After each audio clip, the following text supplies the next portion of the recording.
네, 여러분들 안녕하세요. 시사타파의 심층 분석. 오늘은 단신 몇 개만 하고 바로 본론으로 들어갈게요. 저는 오늘 뉴스 중에 어이없는 뉴스. 갑자기 그 헤드라인에 저런 것들이 뜨더라고. 문현일 서울 구로구청장 전격 사퇴. 그래갖고 이게 문현일 구로구청장이 누구냐면 이 사람이 국민의힘 소속이에요. 근데 이 사람이 뭐지? 왜 또 무슨 부정부패나 그 어떤 뭐 성비 이런 거 걸려갖고 사퇴하나? 알아서 뭐 백지신탁 거부 떠나서 돈이냐 공직이냐 둘 중에 하나는 돈을 지키기 위해서 사퇴한 거야. 이딴 정당의 구청장을 뽑아주는 구로구청 우리 구로 구민들 너무 불쌍해요. 응? 돈이냐 관직이냐 이걸 갖고 조율질하다가 결국은 백지신탁 그 하라라는 법원의 명령이 있으니까 안 된다. 이 사람 재산이 거의 200억 가까이 돼요. 재산이 200억 가까이 되는데 이 구로구청장이 전격 사퇴를 했습니다. 역시 국민당 사람들 다워요. 구청장이 200억 정도 돼요 재산이. 그랬더니 돈 지키려고 이거 뭐하러 공직은 나온 거야. 이런 인간 말종들이 있어요. 그 다음에 지금 김건희 주가 조작 사건에 대해서 JTBC가 본격적으로 사실상 이 검찰 자료 아닌 이상 이런 자료들이 나올 수가 없는데 이 진짜 중요한 거 나왔어요. 이거 김건희 주가 조작 주포랑 통화하면서 내가 팔아주겠다 하자 김건희 알겠다. 여러분들 순수한 투자자면 내가 주식 팔아주겠다 알겠다 주가 조작하고 있는 거 아는 거 아니야. 안 그래요? 이 통화 내용대로 하면 김건희는 피의자가 주가 조작하는 사실을 알고 있었었고 이 피의자라는 건 이정필을 얘기하는 거예요. 그래서 그 이정필을 집중 취급했는데 이정필은 진짜 모르겠다. 알고 있었는지 모르겠는지. 근데 난 너무 웃긴 게 이때 검찰은 이미 김건희가 그 주가 조작을 하고 있다라는 강한 의심을 하고 있어서 이정필에게 추궁을 했던 것이고 그 여태까지 그 윤석열이나 그 김건희나 얘네들이 다 거짓말이에요. 뭐냐면 그 이 통화가 2010년 6월 1차 주가 조작 마지막이에요. 6월이. 이때는 주가 조작 선수가 누구냐면 이정필이에요. 2010년 7월부터는 바뀝니다. 이종호로. 근데 여태까지 윤석열이랑 그 김건희는 2010년 5월 이후에 이모 씨와는 연락을 끊었다. 9월부터. 이게 무슨 말이냐면 그러니까 이정필이랑은 2010년 5월부터는 연락을 끊었다라고 여태까지 김건희나 윤석열이나 이쪽에서 계속 주장을 했는데 그 이때 통화 내용이 언제냐면 2010년 6월. 무슨 말인지 아시겠죠? 이 통화 내용은 6월 달쯤에 나온 통화인데 여태까지 김건희는 5월 이후에는 연락을 끊었다. 앞뒤가 맞지 않는 그런 개소리를 했는데 저는 이런 얘기들을 드리고 싶어요. 실질적으로 이제 김건희를 면죄부를 주려고 검찰에서 있지도 않는 뭐 레드팀을 한마디로 가상의 김건희 기소팀이에요. 쉽게 얘기하면 레드팀이라는 건 딴 거 아닙니다.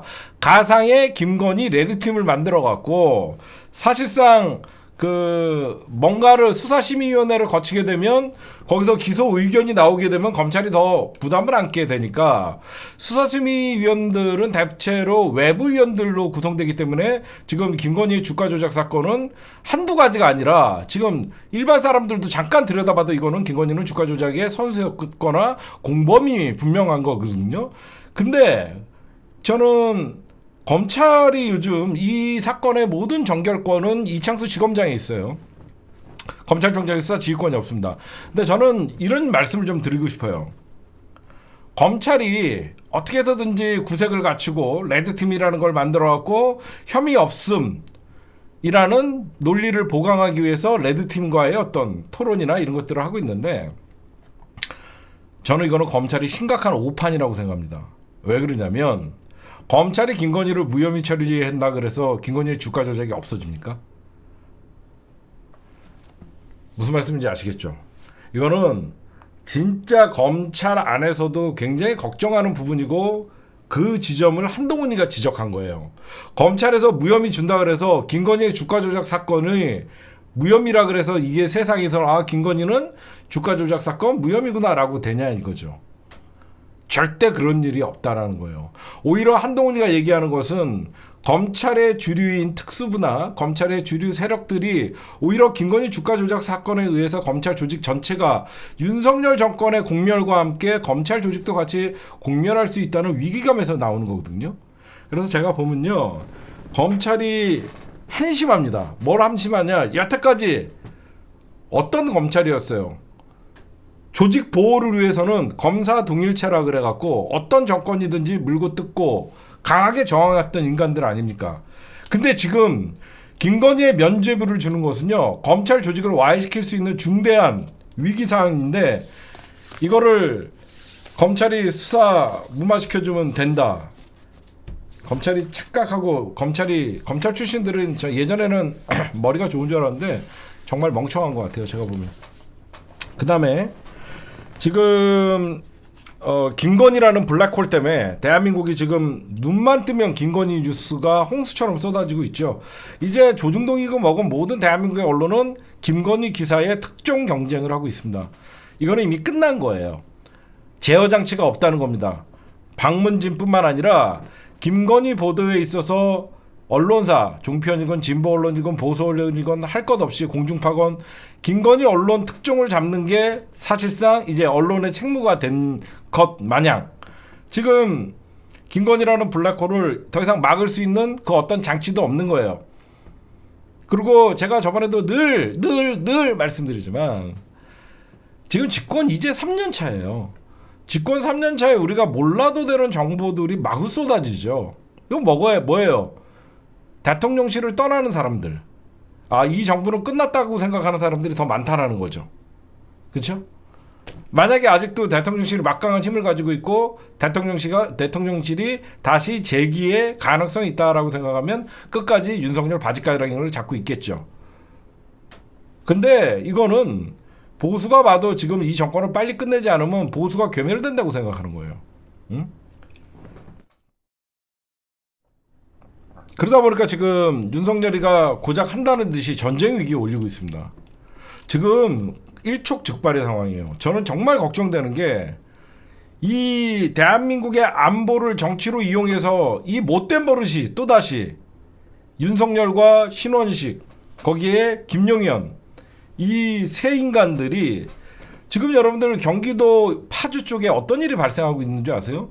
파주, 김포, 연천 11곳을 위험구역으로 설정을 합니다.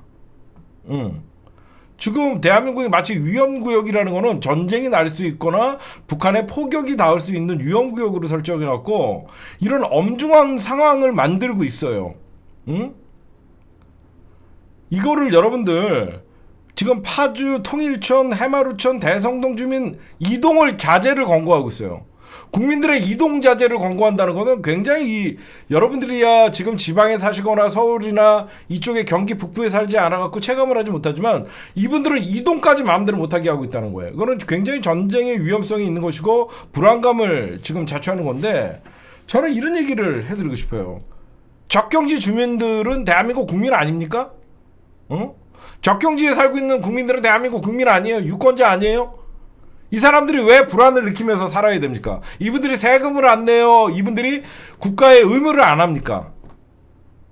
이런 남북 간의 강대강 이런 정치를 통해서 본인들의 이익을 얻으려는 이 잘못된 생각을 갖고 있는 이 위법 행위를 방치한 여태까지 탈북자 단체를 통해서 북한의 대북 삐라를 풍선으로 날려보내고 북한은 오물풍선을 보내고 그러다가 무인기를 출동시키고 이런 위법 행위를 방치한 사람들은요 지휘고하를 막론하고 국민의 생명과 안전을 지키지 않는 이런 자들은 엄벌에 처해야 됩니다. 안 그래요? 국민들이 무슨 잘못이에요? 윤석열 지지율 떨어진다 그래갖고 남북관계 사실상 강대강으로 부딪히면서 평화를 관리하지 않는 대통령은 탄핵의 대상입니다. 저는 그렇게 봐요. 대통령의 책무가 뭐예요? 국민의 생명과 안전, 그리고 행복 추구권, 헌법에서 보장하고 있는. 근데 대통령이 평화를 관리하지 않아요. 국민들을 오히려 전쟁의 위험에 빠뜨려요. 뭐가 가장 큰 문제냐? 왜 이런 상황이 왔냐? 지금 정부가 하는 짓은 무엇입니까? 북한 탓만 되풀이하고 있어요. 응? 북한 탓만 되풀이해서 이게 되냐고. 그러면 남북 대화에 시도를 해봤냐고요. 이러니까 오늘 북한이 철도를 폭파하고 이러는 거예요. 응? 저는 이거는 정말 윤석열이가 딴 생각을 하면 이건 큰일 납니다. 응? 지금 북한이 결국 경의 동해선을 도로를 폭파하면서 남한과 얼마 전에 김정은이가요, 이 국가론을 얘기를 합니다. 그렇죠? 이제는 동족이다, 통일이다. 여태까지 김일성, 김정일, 그 다음에 이 두 선대가 늘 얘기했다는 한국과 통일론을 김정은이는 이젠 독자적으로, 이제는 우리는 남과 북은 다른 국가다라고 하면서 두 국가론을 얘기하는 겁니다. 이 동해선 도로 폭파는 이제 남과 북의 단절을 의미하는 거예요. 그렇죠? 오늘 북한에서 동해선 도로 폭발을 하니까 우리나라 무슨 짓을 했는 줄 아십니까? 이거 진짜 혼나야 돼요. 다리 폭파하는데 우리나라가 대응 사격을 했어요. 미친놈들이에요. 우리나라가 북한을 향해서 대응 사격을 했어요. 이거는 북한이 또 우수리 쪽으로 사격을 했으면 정말 휴전선에서 전면전이 일어날 뻔했어요. 아무 피해도 없고, 피해가 없는데 왜 굳이 확전의 위험성이 있는 대응 사격을 했냐 이거죠. 응? 미친놈들이에요 이거.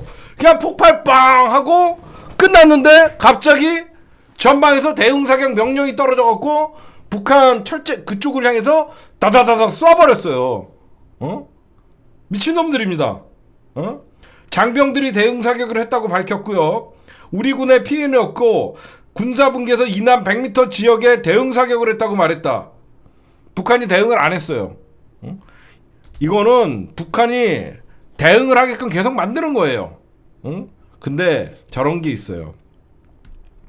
외교는 아무리 봐도 윤석열 정부보다 북한이 잘합니다. 북한이 이거 끌려 들어오지 않아요. 명분을 주지 않는 거예요. 네. 제가 그러면 북한 오늘 요거 심층분석 다루고 바로 넘어갈게요.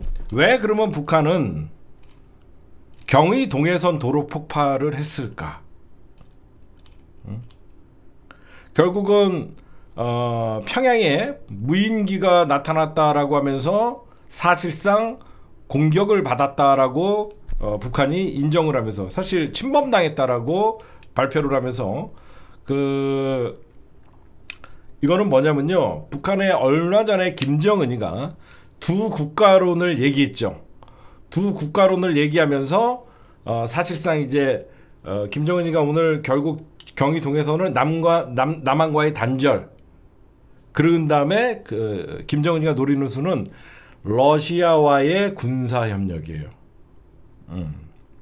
진짜 김정은이가 노리는 것은 여태까지 문재인 정부에서는 직접적인 북한 정권을 위협하는 적은 미국이라고 생각하거든요. 여태까지는 미국과 잘 지내서 북미 수교를 통해서 체제 안정을 꾀하려고 했는데 윤석열 정부에서는 이제 글렀다라고 생각하니까 이제는 북한이 미국을 포기하고 미국에 버금가는 러시아와 북러 조약, 전쟁이 일어났을 때 러시아가 자동 참전하게끔 하는 북러 조약을 맺기 위해서 이렇게 극단적인 행동을 한 것이죠. 그러니까 여러분들 아시겠지만 러시아와 북한이 군사 조약을 맺게 되는 순간 미국도 이제 만약에 북한을 공격할 경우에는 러시아와 전면전을 해야 되니까 쉽지 않아서 보험을 여태까지 김정은은 체제 안정을 위해서 미국에게 들라고 했는데 윤석열 정부가 들어서고 나서는 이제는 북한이 도저히 남한의 윤석열이나 바이든 정부와는 대화가 안 된다라고 생각하니까 보험을 미국이 아닌 러시아에게 드는 거죠. 그 의미가 있는 거고. 제가 오늘 이런 남북 문제에 대해서 오늘 시작부터 얘기하는 게 굉장히 위급해서 그래요. 여러분들이 느끼지 못하지만 굉장히 심각한 상황이거든요. 여러분들 진보 정권, 즉 민주당이 정권을 잡았을 때와 국민의힘이 정권을 잡았을 때에 가장 큰 차이가 있습니다. 이 안보 문제에 있어서. 어떤 안보 문제가 있냐면, 제 말에 아마 공감하실 거예요. 민주당이 권력을 잡으면 한반도의 문제를 주도적으로 해결하려고 합니다. 그게 무슨 말이냐면, 미국의 대북 정책이 어떻든 간에, 미국의 펜타곤의 미국의 백악관의 대북 정책이 강경이든 온화하든 그거에 상관없이 민주당이 정권을 잡았을 때는 미국이 대한민국 정부의 눈치를 봅니다. 그래서 한반도의 평화를 주도적으로 끌고 나가요. 가장 큰 차이점이죠. 미국 맘대로 북한에 대한 강경한 입장이나 북한에 대한 어떤 전쟁이나 이런 것들을 생각하지 못하게 우리나라가 그러니까 남과 북의 물꼬를 우리나라에서 정부가 스스로 만들어 나가는 거예요. 그러니까 한반도의 전쟁 위기나 평화 관리를 대한민국 정부가 그러니까 의지의 문제예요. 미국 입장에서는 지금 한국 정부가 평화 관리에 의지가 있냐 없냐를 보고, 만약에 의지가 있는 노무현 대통령이나 김대중 대통령이나 노무현 대통령이나 문재인 대통령이 만약에 민주당이 정권을 잡으면 당연히 대한민국의 의사를 물어봅니다. 그러면서 미국과 협력을 통해서 대북 제재나 이런 것들을 강약을 조절해요. 근데 왜 요즘은 미국이 독자적으로 북한을 제재하거나 북한에 대해서 어떤 강한 메시지를 내냐? 대한민국의 국민의힘이나 보수 기득권 정권들이 권력을 잡으면요, 우리는 이렇게 하겠습니다라는 의견이 없어요. 미국이 어떻게 하냐에 따라서 움직여주는 거예요. 그러니까 미국이 그걸 잘 알죠. 이해가 가십니까? 미국의 민주당이 대한민국의 이 국민의힘 같은 보수 정권이 잡으면요, 미국이 선제 행동을 하고 한국 정부의 지지를 얻어요. 대부분. 그래서 제가 말씀드리는 거 이거예요. 윤석열 정부도 똑같이 움직이죠. 미국에게 찾아가갖고 미국이 하자는 대로 하고 미국에게 협조하고 먼저 이렇게 구는 거죠. 그러면서 한반도 문제에 대해서는 직접적인 당사자잖아, 우리가. 윤석열이가 사실상 남측의 당사자고 저쪽은 북측의 당사자는 김정은이잖아. 이렇게 일촉즉발의 상황이나 남과 북이 강대강으로 하면 남북 대화에 물꼬를 튼다던가, 이거는 민주당 정권에서 하는 일이죠. 얘네들은 남북 대화 자체를 할 생각이 없는 거예요. 왜? 강대강으로 갈수록 자기네들은 정치적으로 이득을 얻는다는 잘못된 생각을 갖고 있으니까. 그래서 제가 늘 얘기하는 게, 그러니까 제가 왜 이런 말씀을 드리냐면요, 많은 사람들이 이런 얘기를 해요. 그러니까 여러분들이 착각을 하시면 안 되는 게, 미국의 대통령이 누가 되냐에 따라서 한반도 문제가 달라진다. 반은 맞고 반은 틀린 거예요. 예를 들어서 만약에 바이든 정부 때 문재인 정부와 만났다 그러면 이렇게 북한 정부를 소외하고 외면하고 그러진 않았을 거예요. 그러니까 우리가 국제 전문가들이나 이런 사람들이, 물론 미국은 세계 최강대국, 어떤 군사적인 강대국이기 때문에 미국의 대북 전략이 우리가 북한을 대하는 어떤 전략과의 어느 영향력은 있겠지만, 미국의 어떤 대통령이 되냐에 따라서 남북 관계가 크게 틀어지거나 변하지 않아요. 그건 무슨 말이냐면, 우리가 어떤 식으로 주도적으로 행사를 했냐에 따라서 한반도 정세 변화의 추동력은 대한민국에게 있는 거예요. 무슨 말씀인지 아시겠죠? 응? 물론 트럼프 같이 대선 공약을 통해서 러시아와 우크라이나 전쟁 같은 거는 조기 종식시키겠다. 그리고 자기는 김정은을 잘 알기 때문에 평화와 대화를 통해서 풀어나가야겠다. 그러면 대한민국에 있는 대통령이 남북 문제에 대해서 미국의 의도를 어느 정도 파악했기 때문에 우리가 국익에 더 실익이 있다라고 생각하면 미국의 의도와 같이 움직일 수 있겠지만, 미국은 정권을 만약에 축출한다라는 이런 계획을 갖고 있다 그러면 대한민국 정부가 민주당이 몇 번이나 그러면 안 된다, 평화적으로 해결해야 된다라고 하면서 맞서는 그런 정부들이 여태까지 있었잖아요. 우리나라가 1차 남북 북한이 굉장히 미국이 뭐라 그러죠? 선제 공격을 하려고 했다가 1992년, 1993년이었었던 맞나요? 93에서 94년 김영삼 정권으로 넘어오는 과도기였나요? 그때 북한이 이제 1차 핵실험할 때 여태까지 전쟁위가 3번인가 있었어요. 그 다음에 미국이 서브프라임 모기지로 이명박 정권 때도 한번 있었던 것 같고, 그 다음에 2017년 문재인 대통령이 당선되자마자 취임했을 때, 그때마다 어떻게 보면 다행히 미국이 강경론으로 북한의 정권을 축출하려고 할 때마다 다행히 우리 민주당이 정권을 잡으면서 사실 주도적으로 한반도 평화를 이끌어갔거든요. 그래서 제가 말씀드리고 싶은 거는 결국은 한반도의 문제의 해결과 정사의 주축은 대한민국 정부임을 알아야 되는데, 이 보수 정권이 들어서면 미국에 의해서 대한민국 정부가 대북 관계가 이루어지는 그런 잘못된 악순환이 펼쳐져서 현재 남북 문제가 이렇게 어렵다라고 좀 말씀드리고 싶습니다.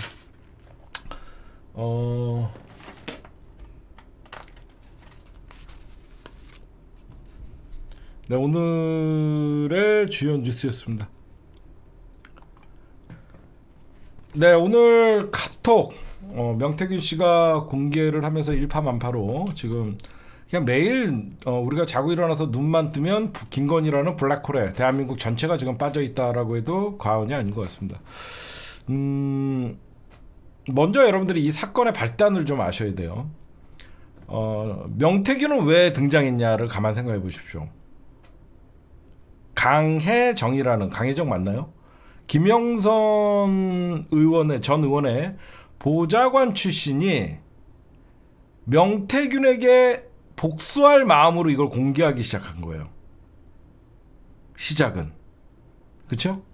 강혜정이가 그동안 명태균에게 무시당하고 괄시당하고 천시당했던 그런 열받는 마음에 강혜경이가 이 명태균과의 녹취를 처음에 폭로를 하기 시작한 거예요. 그러다 보니까 그 강혜경 씨의 녹취 폭로 안에는 명태균이가 여론 조작을 했고 김건희와 총선 개입했다라는 게 드러나면서 명태균이가 갑자기 등장을 해서 전면에 여기저기서 이제 해명을 해야 되는 일이 발생을 한 거예요. 이 사건의 시작은, 그쵸? 여태까지 김영선 보좌관으로 있던 강혜경, 이 강혜경이가 결국은 명태균의 어떤 마치 직속 상관인 양 명태균이가 강혜경을 이래라 저래라 하면서 굉장한 자존감에 상처를 입고 저 명태균 저거 가만두면 안 되겠다라고 생각하면서 이게 뉴스토마토에 제보를 하면서 시작된 이게 사건이에요. 그러면 왜 명태균이가 이제 오히려 직접적으로 이 것을 까냐? 강혜경 씨의 이 문자 녹취록이나 이런 것들을 들어보면 명태균이가 여기저기서 이제 국민의힘의 어떤 모든 선거나 경선에서 개입했던 흔적들이 나오기 시작하는 것이죠. 그러면 당연히 명태균 입장에서는 나한테 도움 안 받은 놈들이 없는데 갑자기 국힘당이 자기랑 손절을 하는 거죠. 무슨 말씀인지 아시겠어요? 여태까지 오세훈이도 자기에게 도움을 받고 홍준표도 도움을 받고 자기가 입만 벌리면 특히 김건희, 윤석열, 박완수 수많은 사람들이 자기에게 도움을 받았는데 강혜정 씨의 자기를 공격하는 녹취나 이런 것들이 까지니까 전부 자기를 손절하려고 하는 거죠.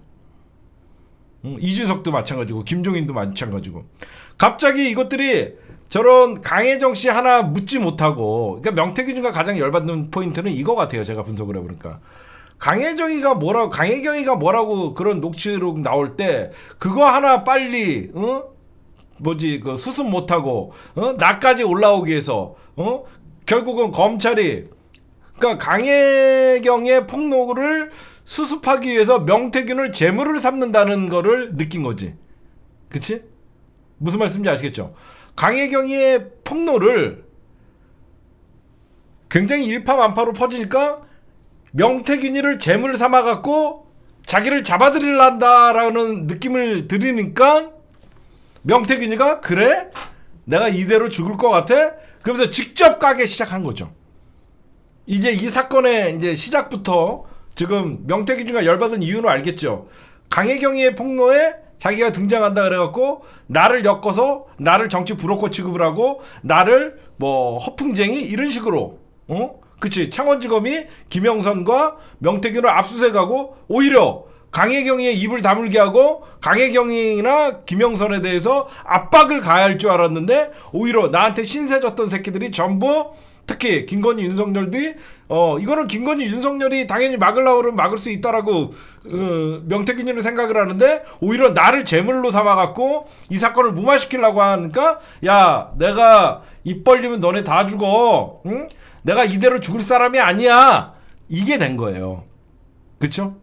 지금 흐름이 그래서 명태균이가 계속 니들 계속 여기서 멈추지 않고 나를 제물로 삼으려고 그러면 나 하나하나 다 깔 거야 하면서 지금 폭로가 나오면 명태균으로 요 정도 던지면 검찰의 수사도 중단되고 용산이나 비선 라인에서 자기를 찾아와서 만족할 만한 안전보장, 신원보장 또는 사면을 해준다는 이런 조건을 있을 줄 알았는데 지금 오히려 대통령실에서 계속 손절을 하는 분위기니까 명태균의 폭로가 점점점 늘어나는 거예요.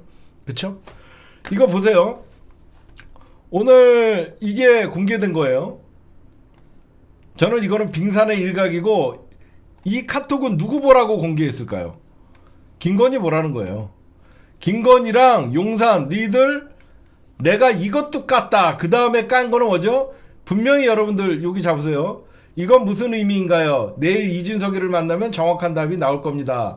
내일 연락 올리겠습니다. 그 다음에 네 너무 고생 많으세요. 철없이 떠드는 우리 오빠 용서해 주세요. 제가 난감 무식하면 원래 그래요. 사과드릴게요. 제가 명성생님께 완전 의지하는 상황 그리고 지 오빠 이렇게 얘기가 나오게 날라는데 여러분들에게 알려드릴게요. 김건희가 왜 이렇게 글자를 쓰다가 점이 찍히냐면요. 이거는 아이폰 쓰는 사람들은 알아요. 아이폰 쓰다 보면요. 이게 스페이스를 누르다 보면요. 이게 찍혀요. 우리 오빠 용서해 주세요. 이게 여러분들 이제 이게 저도 가끔 점을 찍어요. 아이폰 쓰다 보면. 그 다음에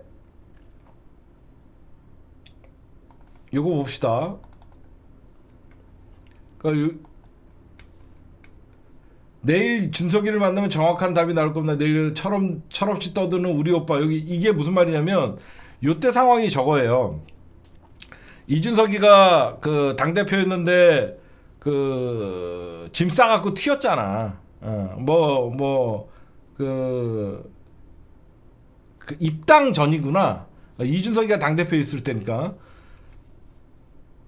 그 다음에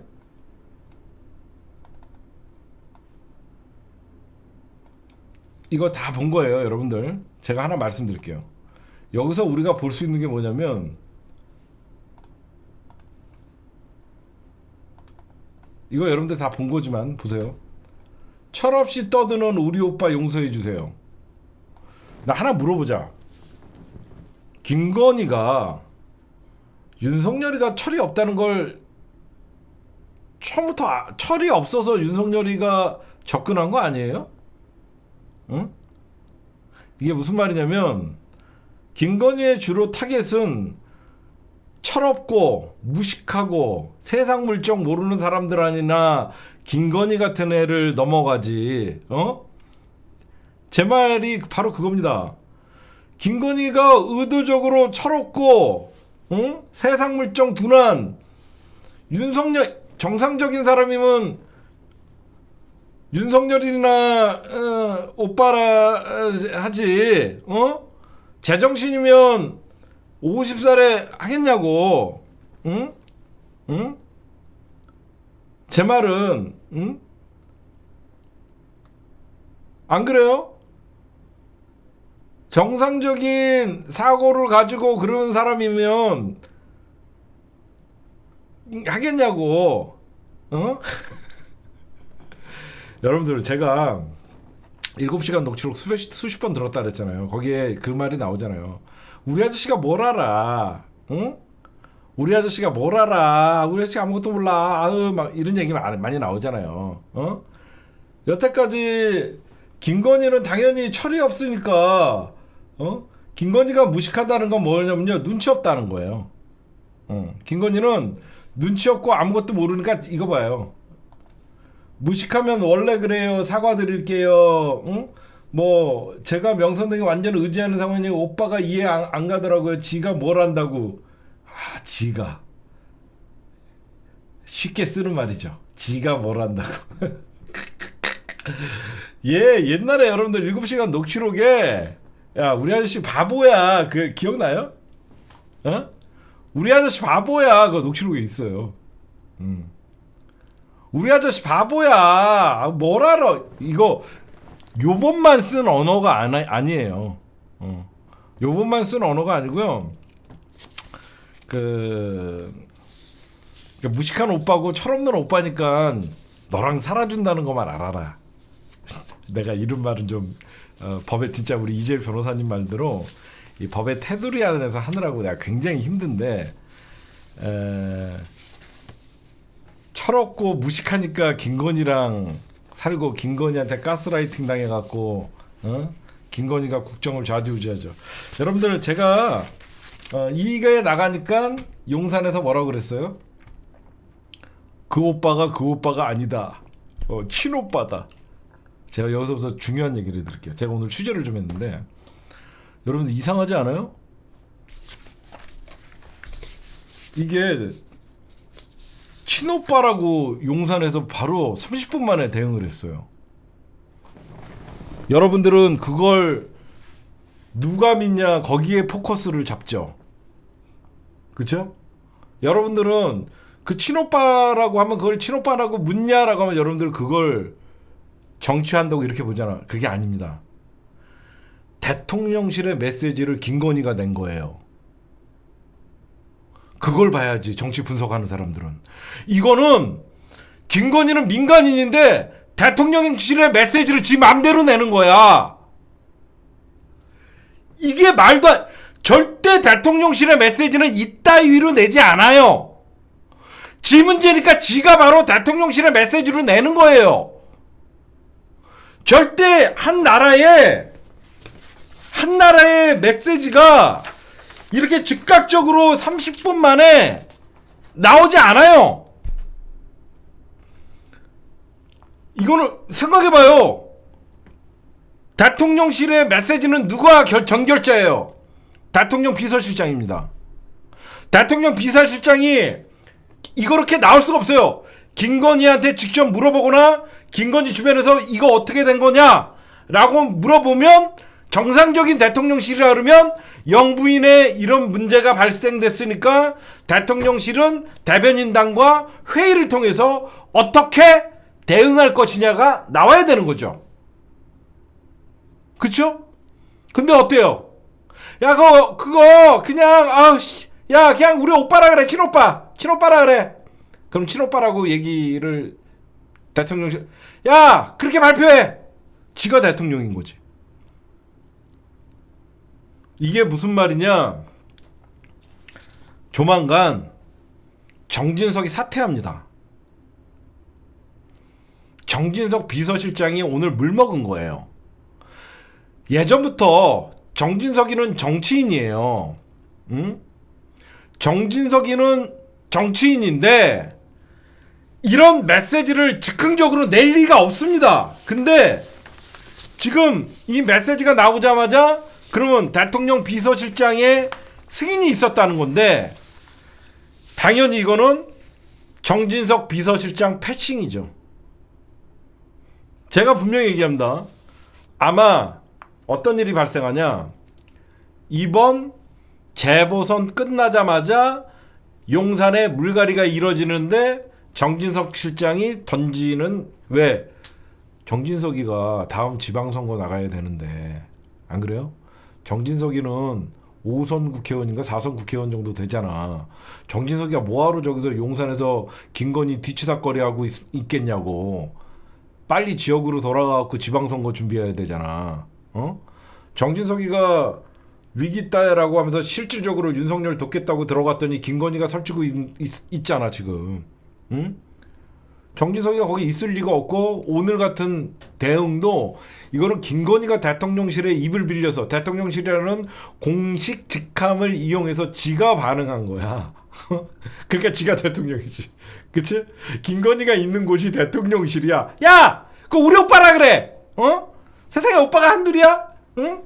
내가 여태까지 살면서 오빠 술 한잔 줘? 오빠 내가 몇 명을 오빠라고 했는데 김건희한테 오빠가 몇 명인데 응? 그 오빠가 윤석열만 있었을 것 같아?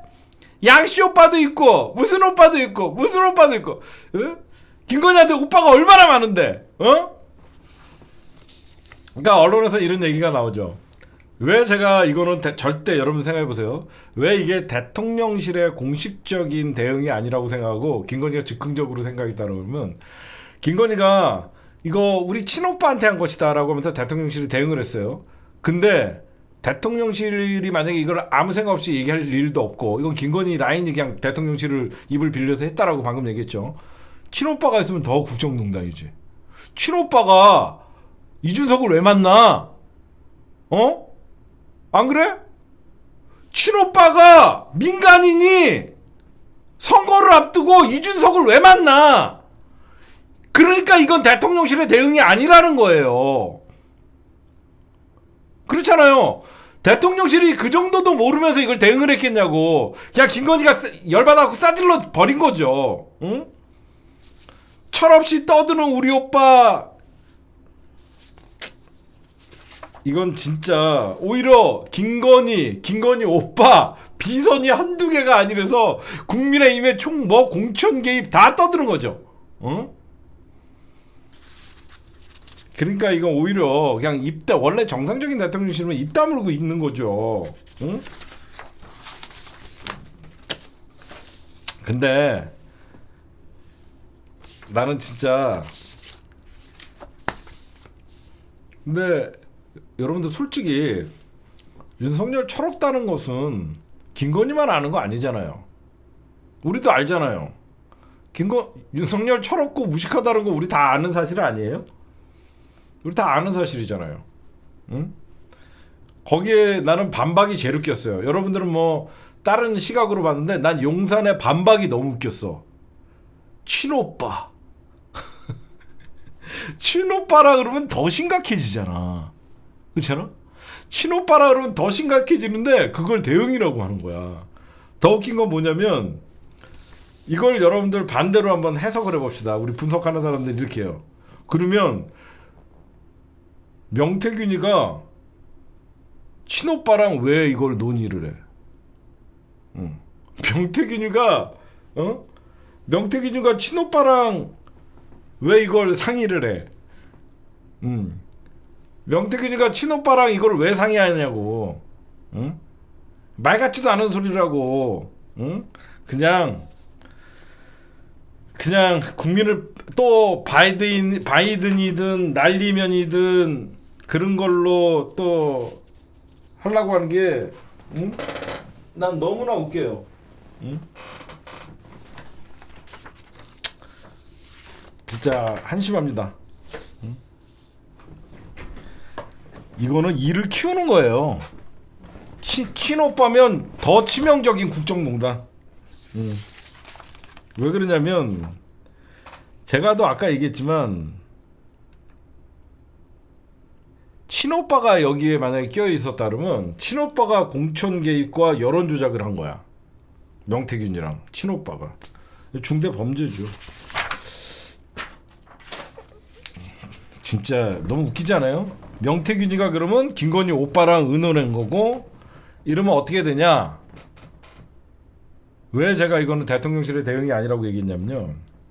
분명히 여러분들 대통령실에서 뭐라 그랬죠? 저 오빠는 김건희의 친오빠다 라고 얘기했죠. 그렇죠? 녹취록을 틀면 어떻게 할 건데? 요 내용이 녹취록에 나오면 어떻게 할 건데? 응? 그러면 대통령의 대응이 또 거짓말이 되는 거죠. 녹취록이 있대요. 그래서 명태균 씨가 녹취록을 튼다고 얘기합니다.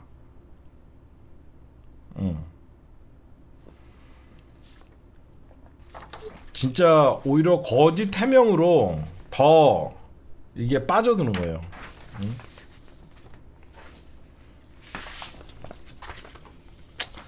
한심합니다. 한심해. 명태균이가 지금 분노하는 게 뭐냐면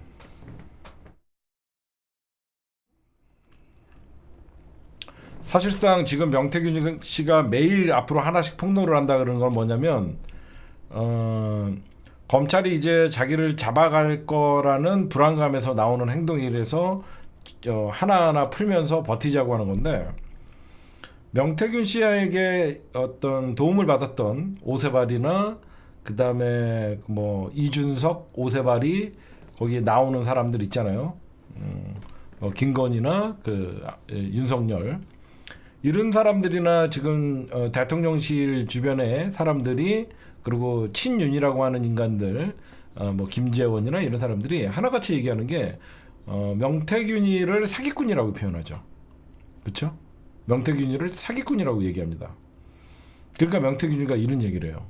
내가 사기꾼이면 나한테 도움받고 나 등쳐먹은 새끼들은 뭐냐?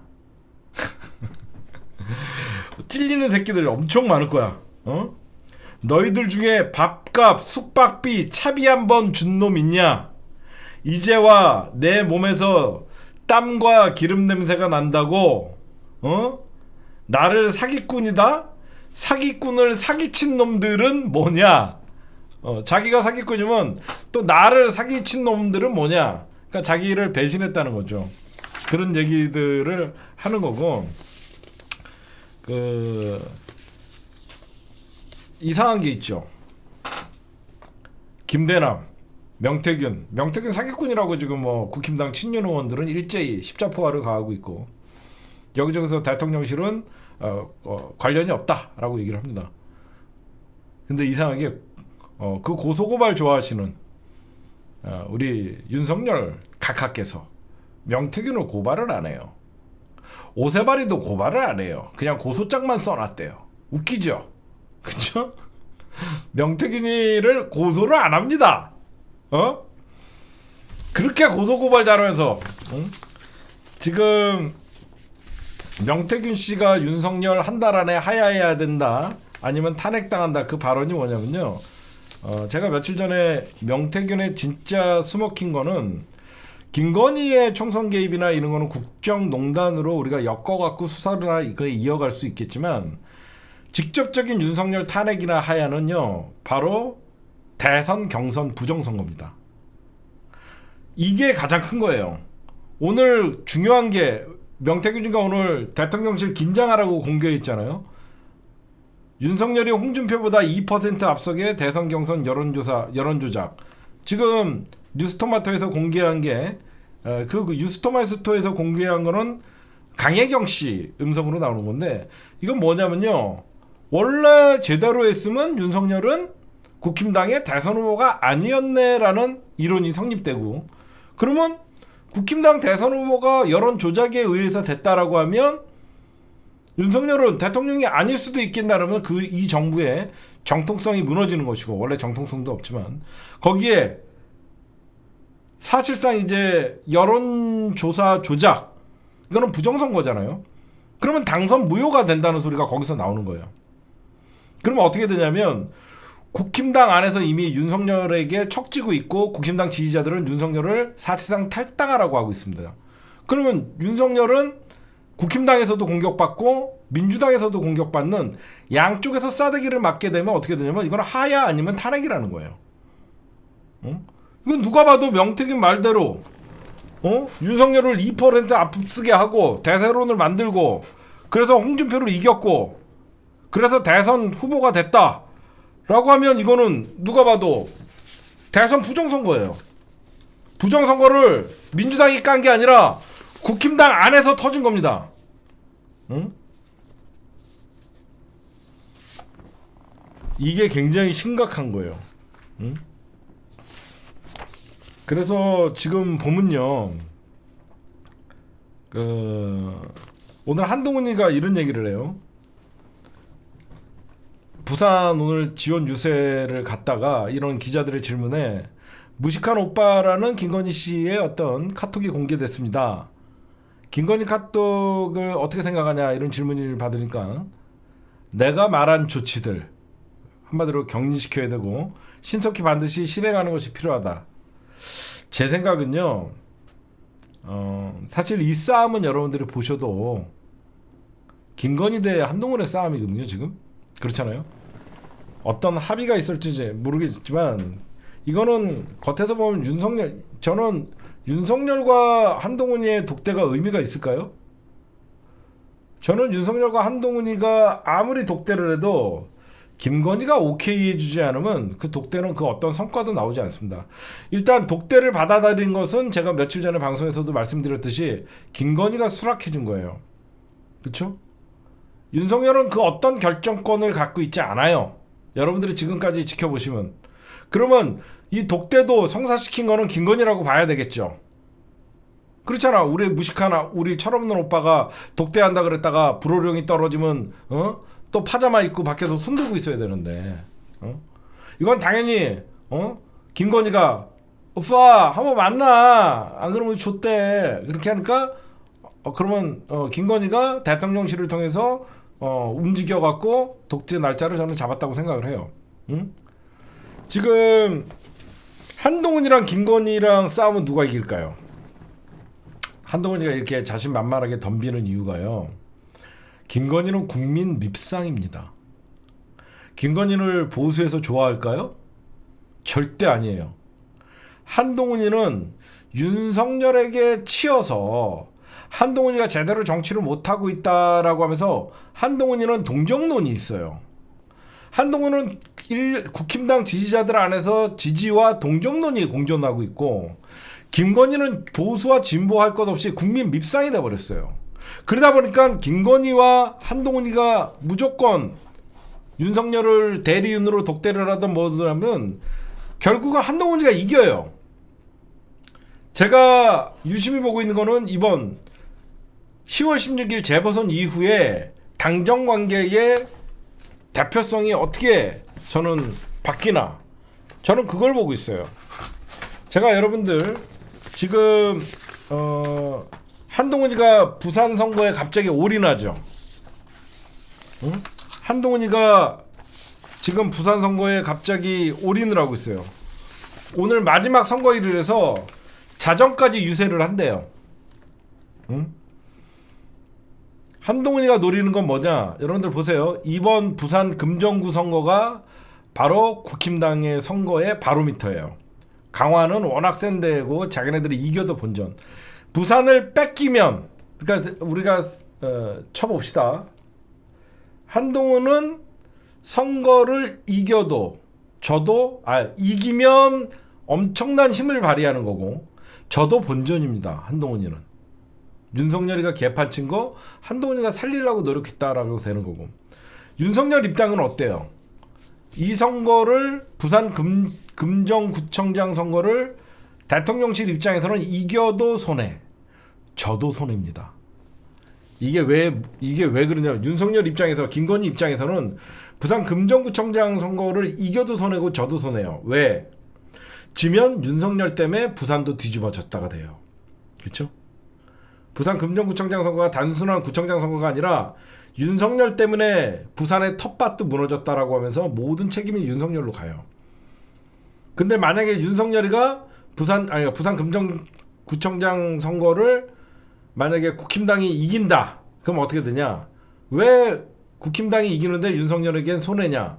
한동훈이에게 공이 돌아갑니다. 무슨 말씀인지 아시겠죠? 한동훈이가 막판까지 유세를 펼치고 최선을 다했기 때문에 부산 금정구청장을 수호할 수 있었다. 그러니까 한동훈이는 져도 손해가 없고 이기면 대박 나는 것이고, 그쵸? 지금 그래서 한동훈이가 어제부로 김건희 여사의 어떤 행동을 자제해야 된다. 어떤 여러 가지 그 대통령실의 뭐 한남동 7인회는 뭐 해체해야 된다. 비서는 존재하면 안 된다. 이런 얘기들을 하다가 왜 오늘 부산에서 마지막 선거에서 올인을 하냐? 선거 기간 중에 국힘당 안에서 문제를 일으켰다라는 책임론에서 자유로워지기 때문에, 책임론이 올 수 있기 때문에 한동훈이가 사실상 딴 선거는 제쳐주고 부산에다가 올인을 하는 거예요. 그렇잖아요. 한동훈 입장에서는 여기저기서 하루가 멀다 하고 김건희 카톡 터지지, 폭로 터지지, 그러면 이 모든 선거는 재보선이 보이는 게 아니라 김건희의 국정농단만 보이잖아요. 그럼 금정구청장 선거가 넘어간다 그래갖고 한동훈 때문에 졌다라는 그런 얘기가 나올 수 있는 상황이 아니잖아요. 근데 왜 그러면 한동훈이는 이기면 대박이고 저도 손해가 아니지만 왜 끝까지 최선을 다하냐? 이기면 물론 힘이 끝까지 부산에 남아서 선거 운동을 해야만 김정구청장 선거를 뺏겼을 경우에 친윤의 공격으로부터 자유로워질 수 있다. 그렇죠?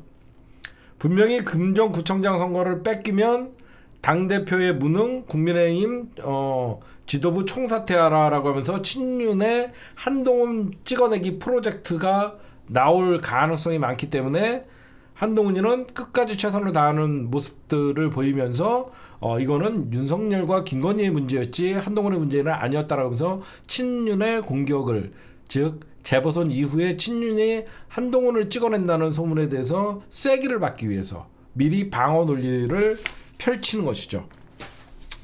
사실상 지금 명태균 씨의 폭로나 지금 김대남 씨의 녹취나 이게 어떻게 됐냐면 친윤과 친한의 내전 상황이에요. 친윤 입장에서는 지금 한동훈을 치지 않으면 다음 지방선거의 공천권은 우리에겐 없다가 되는 것이고요. 그러면 사실상 지방선거 시의원, 구의원, 도의원, 그 다음에 기초단체장, 그 다음에 시도지사 이런 지방선거의 중요한 역할을 결국은 국회의원이 각 지역에서 시의원, 구의원의 공천권을 사실상 행사하고 있었는데 친윤 의원들 입장에서는 한동훈이 당대표가 결국 자기의 공천권을 박탈할 수 있고 결국 시의원이나 구의원들이 하는 짓은 도의원이나 이런 사람들은 자기 지역구 대신 관리해 줘야 되는 그런 여태까지 관례가 그래요. 그래서 그 지역의 국회의원들이 대부분 시의원이나 구의원이나 도의원이나 그쪽에 공천권을 행사했던 게 구청장이나 사실상 사실이었고요.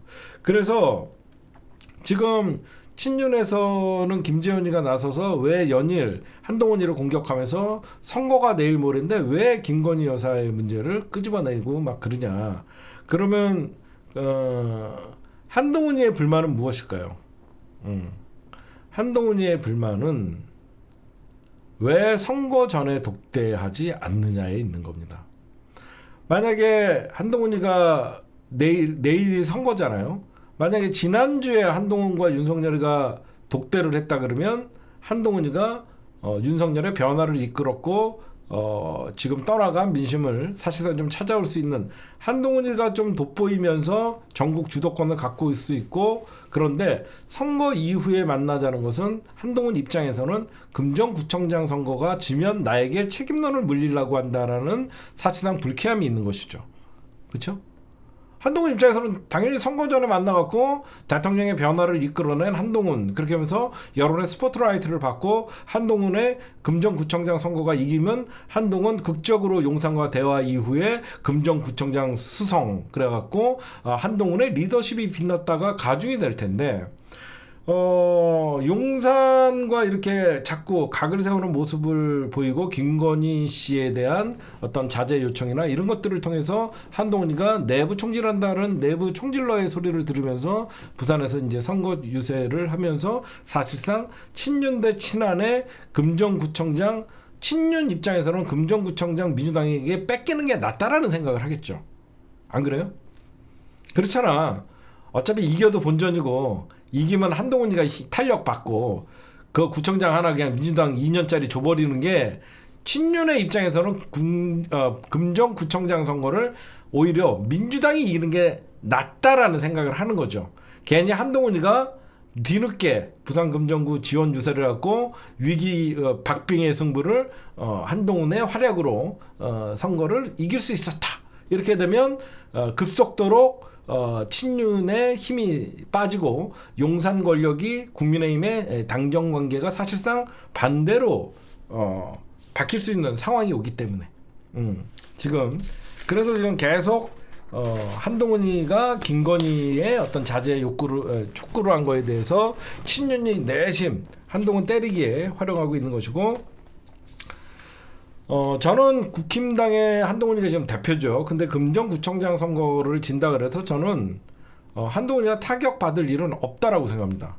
지금 여기저기서 이제 그러니까 친윤 시선에서 보면 건수는 되겠죠, 그렇죠?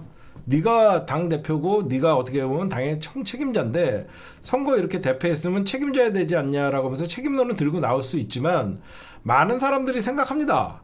국힘당 지지자들도 그렇고 민주당 지지자들도 그렇고, 이번 만약에 부산 금정구청장 선거를 민주당이 이기면 과연 한동훈의 무능 때문에 부산 구청장 선거를 민주당이 이겼을까? 겉으로는 친윤 의원들도 한동훈 책임론을 들고 나오지만 정말 사람들은 윤석열, 김건희 때문에 졌다라고 생각하는 게 대다수라고 생각해서 친한계가 그렇게 지금 조급함은 없대요.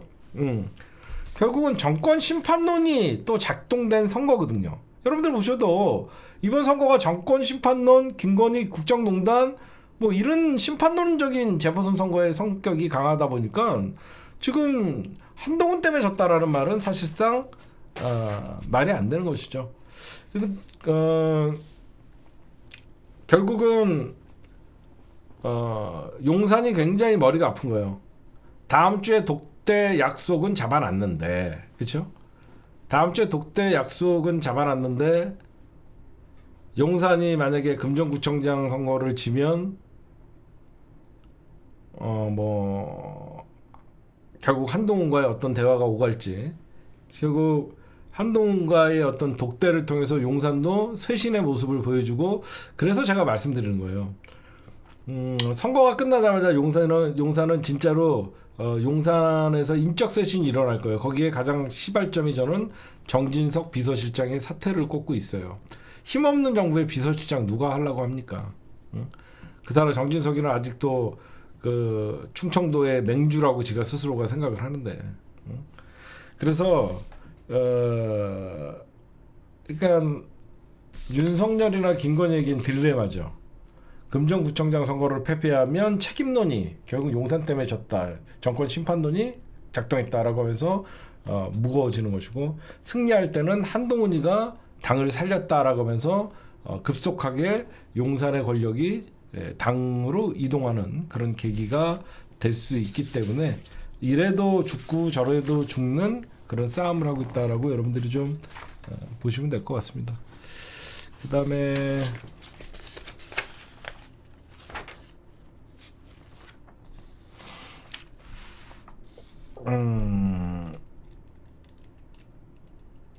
그러니까 여러분들이 앞으로 잘 지켜봐야 되는 게, 독대 이후에 만약에 대화가 되고 뭔가 잘 풀렸다 그러면 정기적으로 주례 회동이 있는 거예요. 그걸 보시면 돼요. 만약에 용산이 이제는 백기를 들고 당에게 백기를 드는 분위기가 될 수밖에 없죠. 선거 또 지면 지지율 10% 나오고 그러면 용산이 이제 한동훈에게 당권이 이제 권력이 넘어가면 정기적인 주례 회동이 있을 것. 과연 저는요, 그거는 제가 정치적인 시각으로 볼 때는 그게 가능하지만 김건희가 대통령일 때는 이건 정치적 어떤 정무적 감각이 통하지 않을 거라고 생각해요. 여러분들도 아마 동의하시죠? 만약에 독대가 이루어지고 금정구청장 선거를 패배해서 친윤계는 한동훈과 윤석열의 둘 다 공동 책임론으로 끌고 가고 싶어 하겠지만, 한동훈 입장에서는 아쉬울 게 없거든요. 응? 과연 저는 이게 쉽게 바뀌지는 않을 거라고 생각해요. 아직도 김건희는 우리가 권력 잡고 있으면 알아서 기는 놈들이 있는 것이고 우리가 내려가지 않는다라고 하면 2년은 앞으로 더 보장되기 때문에 굳이 본인이 한동훈에게 권력을, 그러니까 제가 이번에 정확히 여러분들에게 짚어드릴게요. 한동훈과 윤석열의 독대는 김건희의 컨펌이에요. 저는 믿어 의심치 않습니다. 김건희가 오라이 해줬으니까 용산의 대통령 비서실이 움직여서 독대를 마련했고, 이 독대를 그러면 김건희를 왜 컨펌을 해줬냐? 저는 한동훈의 의중을 떠보려는 것 같아요. 결국은 지가 우리를 밟고 지가 미래 권력의 어떤 행세를 하는 것이냐, 아니면 한동훈이는 우리한테 인정해달라, 지켜줄게, 어떤 생각을 갖고 만나려고 하는지 김건희가 사실상 이번 독대 허락은 한동훈의 의중 파악을, 진짜 의중 파악을 하기 위해서 윤석열과 독대를 허락해줬다라고 생각해요. 그렇죠? 어떤 포지션으로 나올 것이냐. 중요한 건 당정 관계가 어떻게 나올 것이냐. 한동훈이는 어떤 선물을 갖고 갈 것이냐. 여러분들 그런 거 아셔야 돼요. 무조건 한동훈이가 묻지도 말고 따지도 말고 독대하자. 이거에 숨은 의미가 있습니다.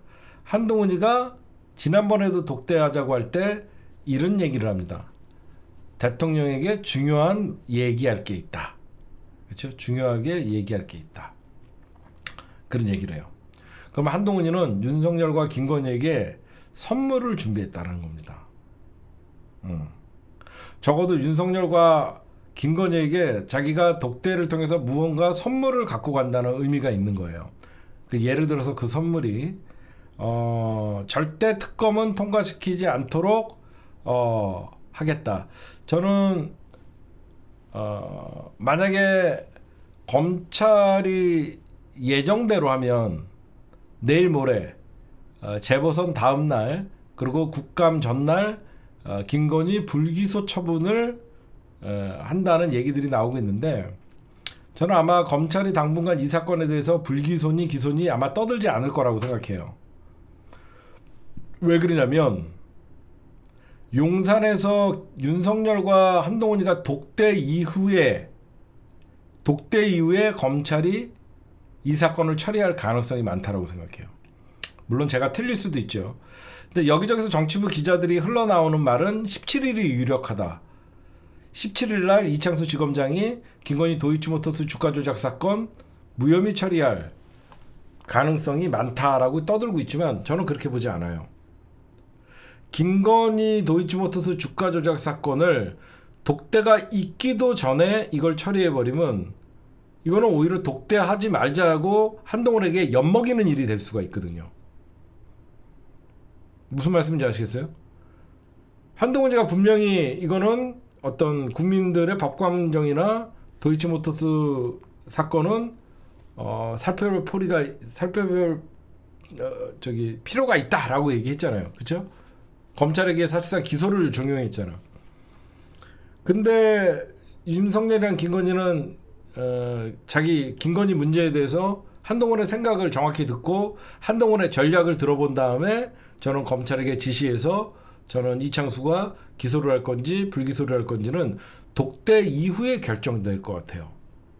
제 개인적으로는. 그렇죠? 독대 이후에 김건희의 특검에 대해서 막을 수 있냐 없냐? 그럼 어떻게 하면 막을 수 있냐? 검찰이 기소를 해서 오히려 검찰 수사를 지켜보자고 하면서 시간을 끄는 방법이 있습니다. 한동훈은 100% 이 얘기를 할 겁니다. 그러면 일단은 검찰이 그 전에 불기소 처리분을 해버리면 말짱 도루묵이 되니까, 그리고 한동훈이가 윤석열과의 대화의 물꼬가 벌써 어긋나 버리니까 저는 17일 날이라고 여기저기서 호사가들이 얘기하고 검찰이 무혐의 종결하는 거다. 저는 그럴 가능성이 없고 오히려 독대 이후에 검찰의 도이치모터스 주가 조작 사건의 그 사실상 결과가 나올 것이다라는 말씀을 좀 드립니다. 지금 여러분들 누가 봐도 우리 눈만 뜨면 김건희 녹취, 김건희 문자, 김건희 어떤 뭐 이런 것들이, 대한민국은 김건희의 난, 김건희의 블랙홀에 빠져 있습니다. 누가 봐도 그렇죠. 살다 이런 정권 처음 봤습니다. 대놓고 지가 대통령 짓을 하는 우리 이런 짓은 제가 오죽하면 최순실은 진짜 김건희에 비하면 양반이었다는 소리가 나오고 있어요. 응? 김건희라는 사실상 윤석열을 이용해서 본인이 직접 통치를 하는, 그러다 보니까 뭐 제2 부속실도 윤석열 직무실과 같은 실에 만든다는 소리들도 있고, 응? 총선 이후가 재밌어질 겁니다. 총선 이후가 어떤 게 재밌어지냐면 과연 대통령실은 바뀔 것인가, 총선 이후에 그리고 독대 이후에 당정 관계가 어떻게 수립될 것이냐 모르겠어요. 우리가 4월 4.13 총선 이후에도 대통령은 바뀌지 않았거든요. 김건희도 바뀌지 않았거든요. 여태 이런 정권이 없었다라는 거는 많은 사람들이 느낄 겁니다. 근데 저는 이런 말을 해주고 싶어요. 처음에는 사과로 끝날 일이었어요.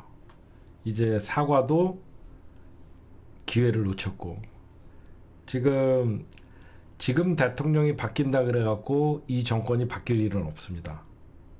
늦었어요. 그렇죠? 걔네들은 몰라요. 윤석열이 지금 바뀐다 그래갖고 아, 윤석열이 정신 차렸네, 바뀌었다라고 생각하는 사람은 아무도 없습니다. 왜 그러냐? 이미 이 정부는 양치기 정부가 됐어요. 여러분들 생각해보세요. 왜 이 정권은 끝났다라고 많은 사람들이 생각하고 여러분들도 공감하고 우리가 피부로 느끼냐면, 이 정부가 신뢰가 있다 그러면 명태균이를 대통령실이나 국민의힘은 사기꾼이라고 얘기합니다. 근데 사람들은 국힘당의 사기꾼이라고 얘기하는 인물들이 얘기하는 걸 다 믿게 돼요. 그렇죠? 신뢰를 떠나서 김건희가 공천 개입했다라고 말, 설마 공천 개입했겠어가 아니라 걔는 그러고도 남아. 어떤 얘기가 김건희를 빗대서 나와도 모든 국민들이 그러고도 남아. 이게 돼버린 거예요. 그러면 이 정부가 이제 방어 논리가 없는 거예요.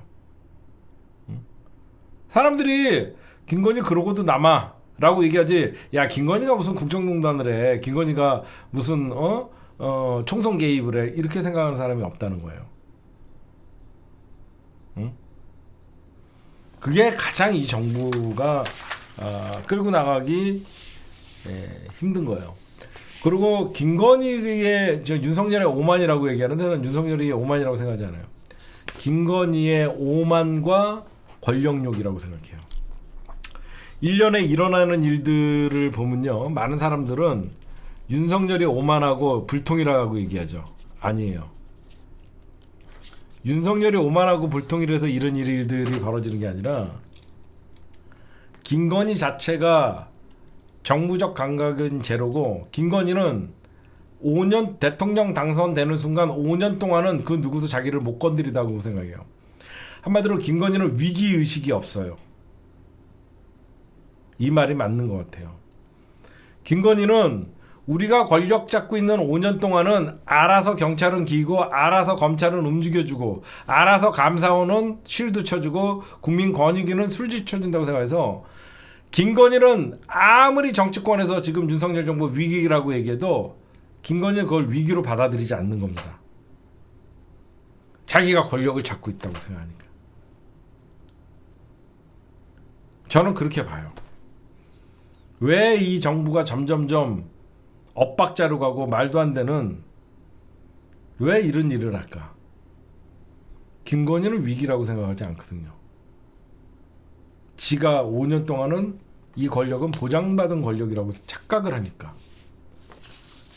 지금 같은 행동이 나오는 거예요. 지금까지 이런 정권은 없었다는 말이 그냥 나오는 게 아닙니다. 응?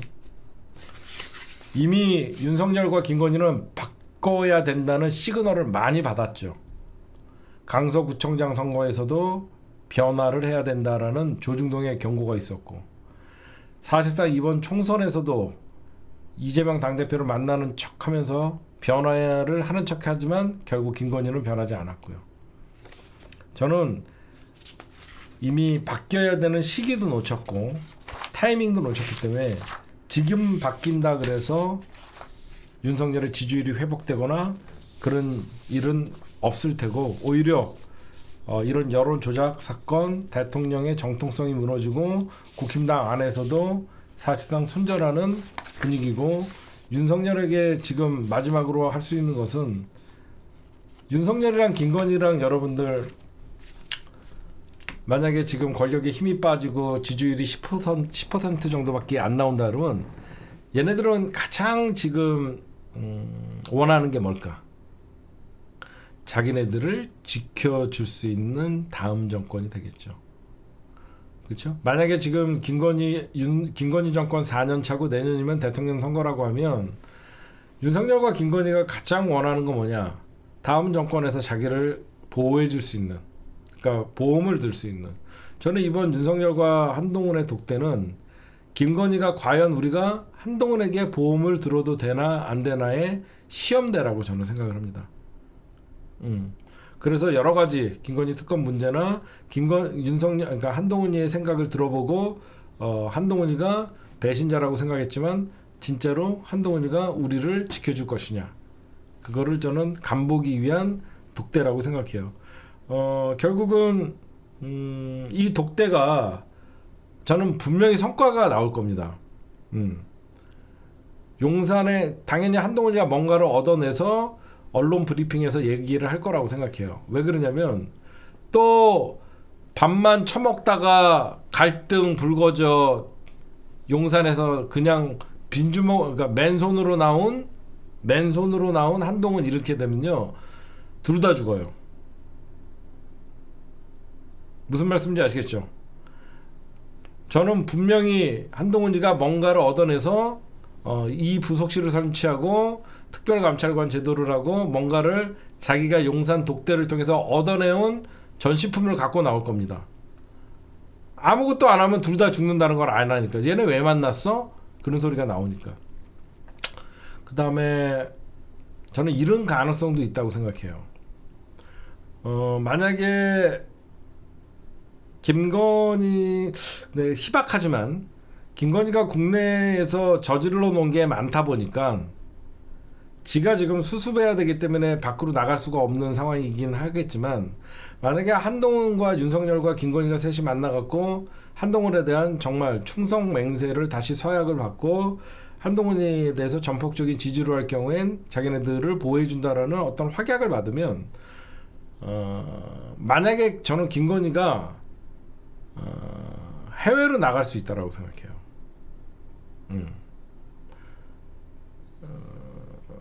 특검이 열리거나 결국은 검찰 기소 전에 김건희가 해외로 갈 저는 가능성이 좀 있다라고 생각해요. 왜 그러면 국힘당 안에서도 김건희 차라리 해외 나가 있어라라는 소리들이 없지 않게 들리거든요. 없지 않게 들려요. 근데 만약에 저는 그래서 이창수 지검장이 만약에 독대 전에 여러분들 제 분석 한번 들어보세요. 아까 독대 이후에 검찰 수사 결과가 나올 가능성이 높다라고 얘기했죠.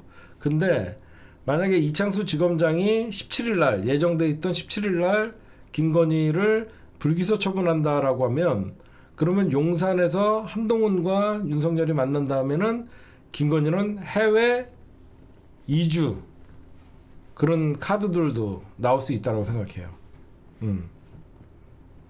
왜 그러냐면 검찰이 불기소 처분을 미리 한다는 거는 김건희가 기소된 다음에 못 나갈 거 아니야. 그렇잖아? 이창수가 17일 날 만약에 김건희를 불기소 처분한다 그러면 김건희는 해외 도망갈 가능성이 많아요. 그렇잖아.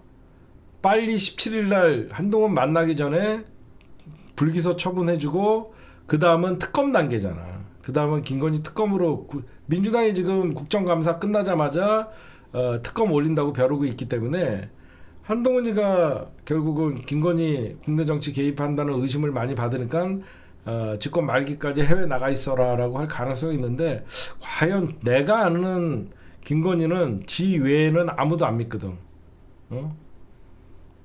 이 국내 정치 지가 저질러 놓은 게 많아서 해외 나가도 시끄러울 수밖에 없거든.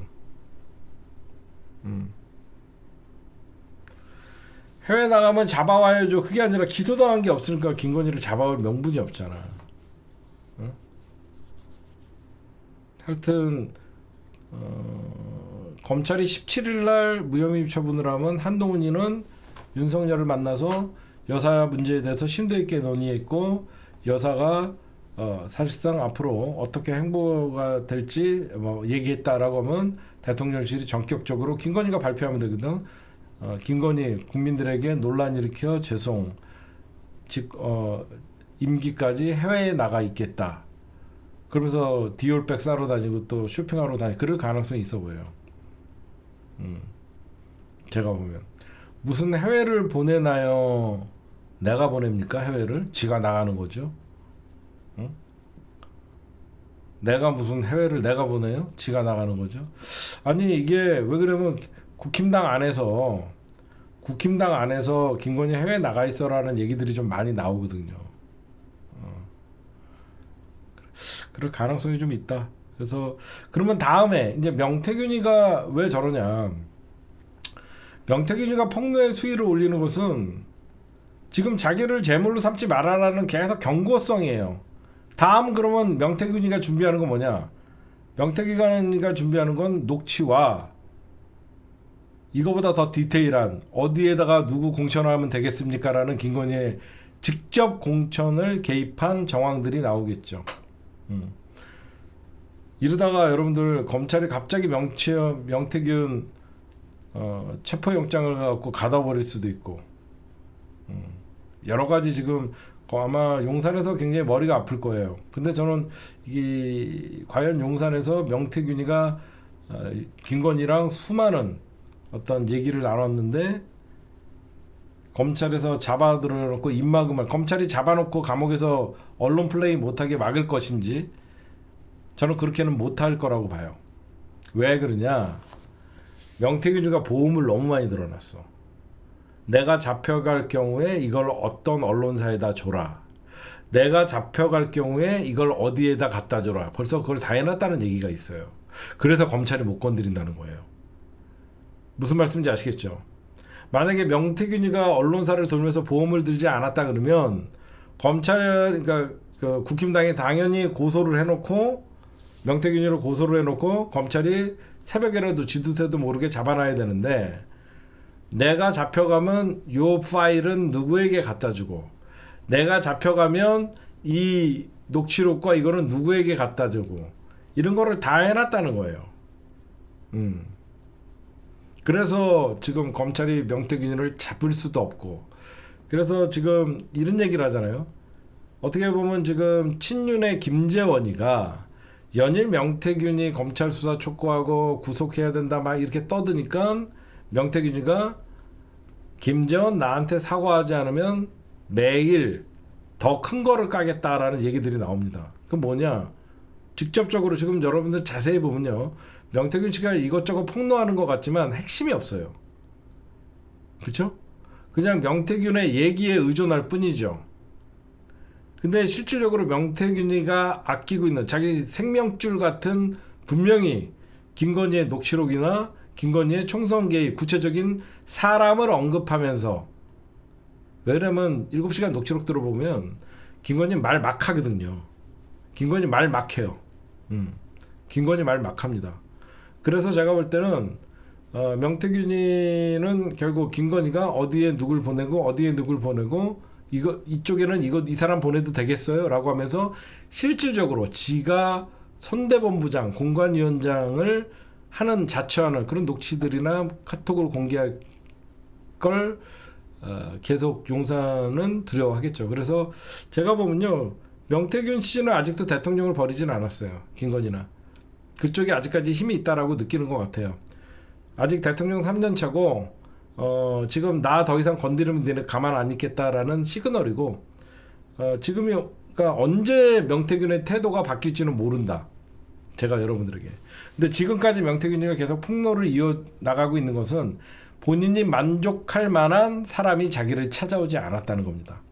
그렇죠? 분명히 명태균이가 계속 김건희 문제를 들썩거리고 지난 대선에서 어떤 여론조작이나 이런 것들의 어떤 강혜경 씨의 말에 자기가 인정을 하면서 얘기하는 것은 대선 여론조사는 결국은 대선 무효소송이 이어질 수가 있는 것이고, 거기에 왜 그러면 생각해보세요. 지난 대선은 무효입니다라고 하면서 대선 무효소송을 올리면 윤석열은 국힘당의 어떤 대통령 후보가 되지 않았을 수도 있는 상황이었는데 여론조작을 통해서 국힘당의 당대표가 됐습니다. 뭐 벌써 선거 사실 그 예선전에 반칙을 했다 그래갖고 그 사람이 결승전에 올라가서 우승을 했다 그래갖고 그 결승전 우승을 인정해주지 않죠. 예선에서 이미 반칙을 해서 탈락했어야 되는데 그 사람이 올라와서 대통령이 됐다 그래서 인정을 하지 않기 때문에 지금 명태균 씨가 저는 여러분들이 생각하는 민주 진보 진영에게 이제는 300 커밍아웃을 했다. 이건 절대 아닙니다. 며칠 전에도 명태균 씨는 대통령이 아직 집권하고 있기 때문에 이런 얘기를 하면 안 된다라고 하면서 사실 강약 조절을 하면서 대통령실을 압박하고 있는 건데, 계속 명태균 씨는 국힘당 안에서 자기를 사기꾼 이런 말이 나오면 나올수록 점점 폭로의 수위가 올라갈 경우에는 당연히 용산에서 친윤들에게 입단속을 시키라는 거예요. 오늘 왜 명태균 씨가 매일 더 큰 거를 하나씩 터뜨리겠다라고 하는 거는, 니들 그래 나 사기꾼으로 취급하고, 그래 니들 친윤이라는 새끼들 나 공격해봐. 그러면 친윤이라는 사람들을 제재할 수 있는 사람은 유일한 게 용산밖에 없잖아요. 너희들 친윤계가 입 다물지 않으면 나 매일 깔 거야. 사실상 용산을 압박용으로 쓰고 있잖아요. 제가 지금 생각하는 게 그거예요. 명태균 씨는 언제든지 태도가 180도 바뀔 가능성이 많다. 그리고 잠수 탈 가능성도 많다. 지금 여기저기 보험을 드러나서 검찰이 못 건드리고 있지만 명태균 씨는 자기가 원하는 이미 어떤 그 딜이나 협상 카드가 있을 겁니다. 검찰이 나를 수사해갖고 내가 감옥에 들어가더라도 분명히 나를 사면해달라라는 확약서라든지 여러 가지가 있기 때문에 명태균 씨가 언제 태도가 180도 바뀔지 모르기 때문에 우리는 그 바뀌는 시점이 바로 용산이 명태균 씨에게 비선을 보내거나 명태균 씨에게 협상을 요구하는 시점이 될 것이다. 다음 명태균 폭로는 직접적인 김건희의 총선 개입 문제를 다룰 것이다. 근데 명태균은 뭔가 용산이 계속 자기를 쌩까고 사기꾼 취급하면 진짜 김건희의 총선 개입 녹취나 문자가 터질 걸 가능성이 많다. 이런 말씀을 좀 드리고 싶어요, 여러분들. 오늘 녹화는 여기까지.